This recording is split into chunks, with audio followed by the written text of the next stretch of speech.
Praise the Lord. Hallelujah. Praise the Lord. Hallelujah. Mo kí gbogbo alààyè tí Olúwa jí sí ìmọ́lẹ̀ alààyè lónìí pé ẹ kú òwúrọ̀. Àdúrà ìṣẹ́jú márùn-ún ojoojúmọ́. Mo pe àkọlé àdúrà tòní ní Olúwa fún mi ní oúnjẹ òòjọ́ mi ní ojoojúmọ́. Gbogbo ẹ̀yin alààyè tẹ́ ń gbọ́ ohùn mi lórúkọ Jésù, ebi ò ní pa èmi àti ìwọ. Oúnjẹ tó tó fún wa lórúkọ Jésù, Olúwa yóò máa fi bọ́ wa. Oúnjẹ òòjọ́ wa ní orúkọ Jésù, Olúwa yóò máa bùkún wa lójoojúmọ́. Kí tilẹ̀ ní oúnjẹ òòjọ́? Ẹ̀yin ènìyàn tẹ́ wà nínú ayé, ebi ò ní pa yín o. Gbogbo àwa alààyè yìí, ebi ò ní pa wá. Oúnjẹ tó tọ́ sí èmi àti ìwọ lórúkọ Jésù, wọn ò ní gbé fájá jẹ. Olórin ni oúnjẹ tó tọ́ sí mi, màmá fi fájá. Oúnjẹ tó tọ́ sí mi, màmá fi fájá jẹ. Àwọn ọmọ Ọlọ́run tẹ́ ń gbọ́ ohùn mi, oúnjẹ tó tọ́ sí èmi àti ìwọ lórúkọ Jésù, wọn ò ní fi fájá jẹ. Ọ̀tá ò ní jẹun ayọ̀ èmi àti ìwọ. Ọ̀tá ò ní sọ pé Ọlọ́run wa dà. Ẹ gbọ́ o, oúnjẹ tó tọ́ sí èmi àti ìwọ, oúnjẹ òòjọ́ wa kò ní di tẹlòmíràn. Ohun tó dára ni o, ebi ò gbọdọ̀ pa èèyàn. Ebi ò gbọdọ̀ pa èèyàn o. Tí ebi bá pa ènìyàn láyé kì í ṣe ohun tó dára. Mo sọ̀rọ̀ jáde lówùúrọ̀ yìí. Gbogbo ìwọ tó wà lábẹ́ ohun iṣẹ́ ìránṣẹ́ àdúrà ìṣẹ́jú márùn-ún ti òwúrọ̀ yìí, oúnjẹ tó tọ́ sí ọ lórúkọ Jésù, wọn ò ní gbé fájá jẹ. Ẹlòmíràn ò ní gba oúnjẹ rẹ jẹ o. Oúnjẹ dára nínú ayé ènìyàn. Ẹ gbọ́ Bíbélì sọ pé Olúwa má ṣe jẹ́ kí ọ̀pá oúnjẹ mi ó ṣẹ́. Tí ọ̀pá oúnjẹ ènìyàn bá ṣẹ́, ìyẹn ni pé ọ̀nà dí mọ́ ènìyàn. Gbogbo ẹ̀yin tẹ́ wà lábẹ́ ohun iṣẹ́ ìránṣẹ́ ti òwúrọ̀ yìí, ọ̀nà ò ní dí mọ́ yín, ebi ò ní pa yín. Oúnjẹ tó tọ́ sí mi, màmá fi fájá. Oúnjẹ tó tọ́ sí mi, màmá fi fájá jẹ. Oúnjẹ tó tọ́ sí èmi àti ìwọ lórúkọ Jésù, kò ní di oúnjẹ tí wọ́n ń gbé fún ajá. Èmi àti ìwọ, ọ̀pá oúnjẹ wa ò ní ṣẹ́, ebi ò sì ní pa wá. Ẹ jẹ́ ká lọ gbàdúrà. Orúkọ Jésù. Ọlọ́run, a dúpẹ́ lọ́wọ́ rẹ fún oore ọ̀fẹ́ tó tún fún wa lówùúrọ̀ yìí láti wà lábẹ́ iṣẹ́ ìránṣẹ́ yìí. Àánú la rí gbà, kì í ṣe agbára wa. Onímájẹ̀mú ńlá gba ọpẹ́ wa. Àpáta ayérayé gba ìyìn wa. Olúwa dúpẹ́ nítorí pé oúnjẹ tó tọ́ sí wa kò ní di tẹlòmíràn. Pàápàá wípé ó máa fún wa ní oúnjẹ òòjọ́ wa ní gbogbo ojoojúmọ́. Ọlọ́run, a dúpẹ́ lọ́wọ́ rẹ, tẹ́wọ́ gba ọpẹ́ wa. Bàbá oníbu ọrẹ gba ìyìn wa.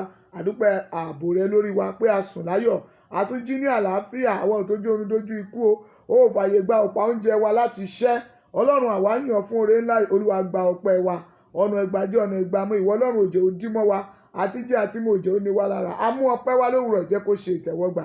Àwa ké pe Olúwa gbogbo ẹ̀ṣẹ̀ tó lè dènà wa láti má rí oúnjẹ òòjọ́ wa jẹ. Ọlọ́run jọ̀ọ́ máa dáríjì. Ẹ̀ṣẹ̀ tó lè fà kébi ó pa wá, Olúwa fi àánú rẹ̀ dáríjì. A pè ìwọ Ọlọ́run sínú ìṣẹ̀dá gbogbo ènìyàn tó ń gbọ́ ohùn mi lówùúrọ̀ yìí wípé oúnjẹ tó tọ́ sí wa, Olúwa má jẹ́ kán fi fájá jẹ. Ire wa má jẹ́ ó fò wá dá.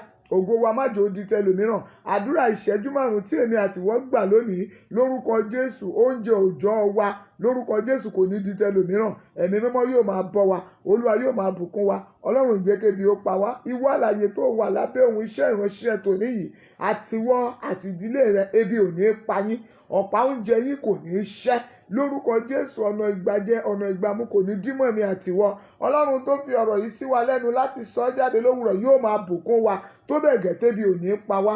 Oúnjẹ òòjọ́ wa wọn ò ní gbé fẹ́lòmíràn. Oúnjẹ tó tọ́ sí wa kò ní di tẹlòmíràn. Ọ̀nà ò ní dí mọ́ wa o. Ọ̀nà yóò máa là fún èmi àti ìwọ. Àtijẹ́ àti mú kò ní jẹ́ ìnira fún wa. Ní orúkọ Jésù ni mo sọ eléyìí sínú ayé wa. Mo wá gbàdúrà ẹ̀yin alààyè tẹ́ ń gbọ́ ohùn mi.